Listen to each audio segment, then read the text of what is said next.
Hi.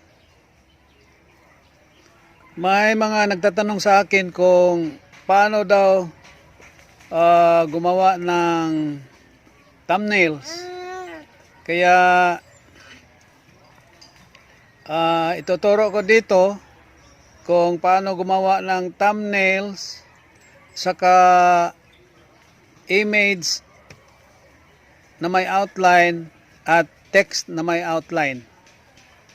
Dalawa lang kailangan. Siguro i-download ninyo sa Play Store. Kung wala pa kayo, mag-download kayo ng background eraser. Maraming background eraser dyan. Saka ikalawang ginagamit ko, palaging ginagamit ko ay Pixel Lab. Pwede ding ma-download dyan sa Play Store. Kaya dito, itong ginawa kong thumbnails ay ituturo ko sa inyo kung paano. Kaya subaybayan nyo hanggang sa last part ng video at wag nyo rin kalimutang subscribe or like or share. Salamat.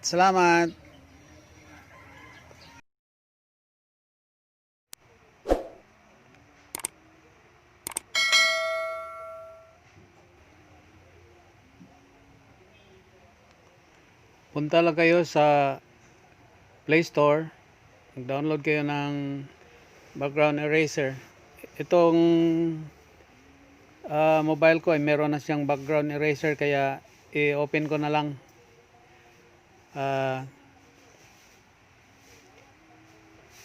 Madali lang ito, madaling sundan.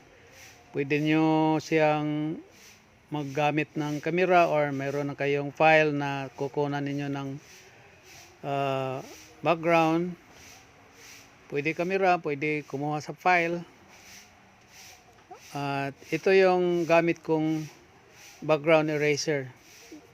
Iba-iba kasi yung mga background eraser na sa Play Store. Itong sa camera, pwede kang kumuha ng photo para pilian mong kunan ng background. Itong background eraser ay meron siyang manual, may restore, at madali lang, 3 key lang gagamitin. Itong zoom, merong restore, merong pag nagkamali, restore. At ito na yung image na kukunan natin ng background.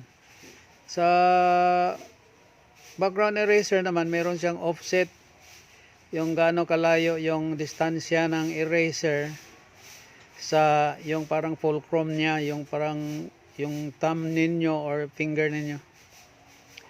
Ma-adjust din ang size ng brush, gaano kalaki yung eraser gagamitin nyo. Pag nasa sulok, palit-liitan yung konti. Pag nasa malayo naman, malaki ang luwang, palakihin nyo ang eraser. Yan o. Madali lang. Napili ko kasi yung i-erase yung edge kasi parang malinis eh. Meron namang paraan yung mga nagmamasking. Pero hindi gaano komportable. Meron pa ring mga madali nga, pero hindi naman gaano malinis. Lilinisin mo rin yung edges. Kaya ito sa eraser na mismo ay madali lang siya. Saka nakita niyo yung parang zoom na bilog. Yan ang zoom ng image na yung i-erase. I-zoom nyo lang, pan nyo lang yung dalawang finger zoom. Palakihan ninyo, parang pinch nyo lang yung screen. Ayan o, dali lang. Hindi naman gaano matagal. Tsaka exercise din naman yan pag yung mga detalye, mga ganon. Yan.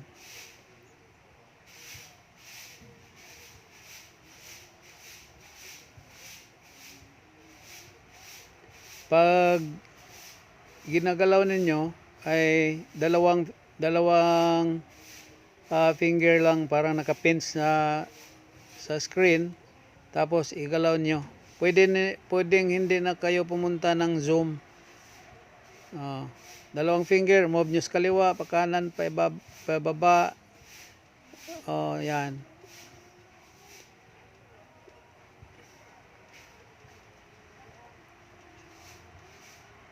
Halimbawa, pag nagkamali kayo, meron din sa button yung restore. Kalikutin nyo lang. Malalaman nyo ang anong function, hindi naman ganong complicated. Kinakalikot lang yan pag nagkamali kayo. Pwede pa ninyong control Z or parang merong arrow back. Kung sa PC kaya ay control Z. Pwede din sa restore. Yan, madali lang, hindi ito aabutan ng mga 2 minuto. Pag pagka bihasa na kayo, madali lang.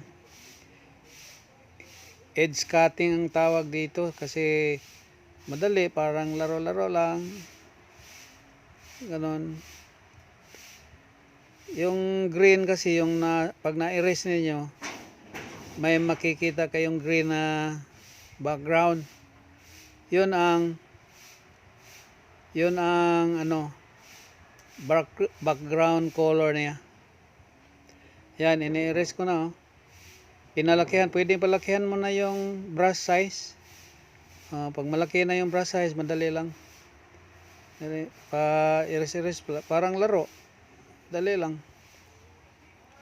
Ngayon, pag na-erase na yan, isi-save nyo yan para kailangan ninyo doon sa Pixel Lab. I-save yan. I-save as PNG. Yan. Normal resolution lang. Nakasave na yan as PNG. Kung saan yan nakasave, ito, Pixel Lab. Ito ang Pixel Lab. Download nyo lang sa Play Store. Merong Pixel Lab dyan. Saka maganda. Pag na-open na ang Pixel Lab, iba-ibang, halimbawa ako, may ginagawa dati ako, hindi ko natapos. Yun ang lumabas.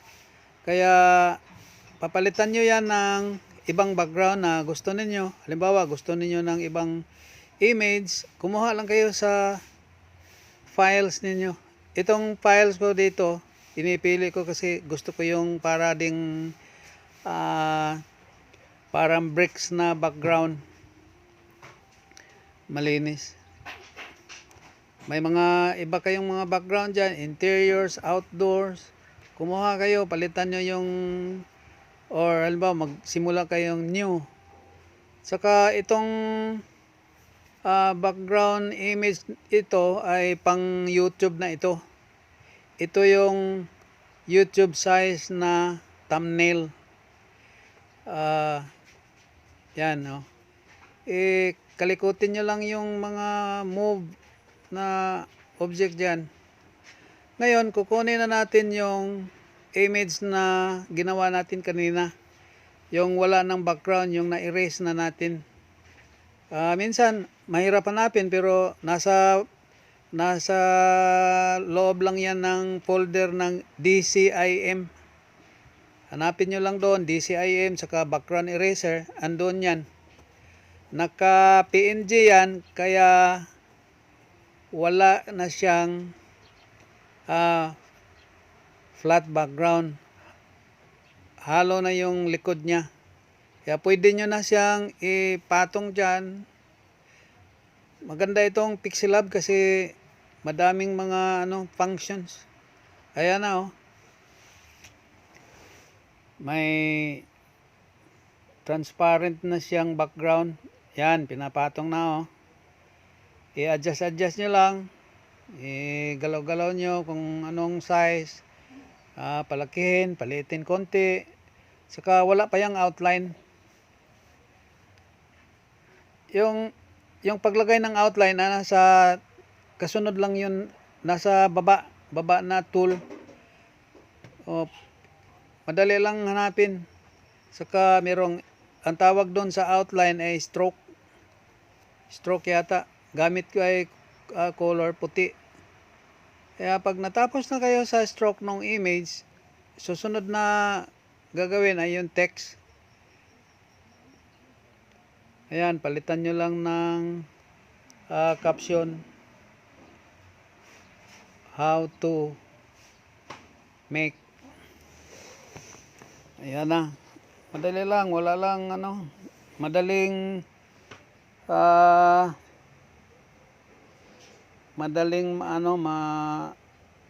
ma-learn ito.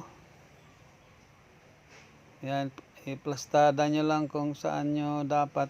Saka kasunod dyan ay hanapan nyo siya yung akmang font, color ng font, nasa baba lang siya. Yung editing nasa baba, kulay ng font, saka font na type.